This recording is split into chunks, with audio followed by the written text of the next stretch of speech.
ready. GMA Weather, serbisyong totoo ng GMA News. Isa ng typhoon ang bagyong may international name na Maysak sa labas ng Philippine Area of Responsibility. Huli itong namataan ng Pag-asa, 2,810 kilometers silangan ng Mindanao. Taglay nito ang hangin o ang lakas ng hangin umaabot sa 130 kilometers per hour malapit sa gitna. At bugsong aabot sa 160 kilometers per hour. Kikilos ito pakanluran sa bilis na 20 kilometers per hour. Base sa forecast track ng The Weather Company, sa Miyerkules Santo o Huwebes Santo ito inaasahang papasok ng PAR. Sa ngayon, wala pa itong epekto sa ating panahon at tanging mahinang amihan na lang ang umiiral sa bansa, partikular na sa eastern northern Luzon.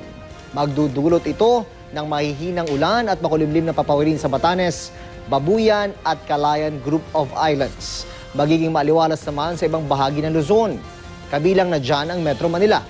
Sa mga magsisimba ngayong linggo ng Palaspas, magiging maaraw ang panahon. Maaraw na panahon din ang asahan sa Kalakhang, Visayas, habang may tsansa ng ulan sa Caraga, Davao at ARMM regions sa Mindanao. Yan ang latest mula sa GMA Weather. Magplano para sigurado. I am ready, serbisyong totoo ng GMA News.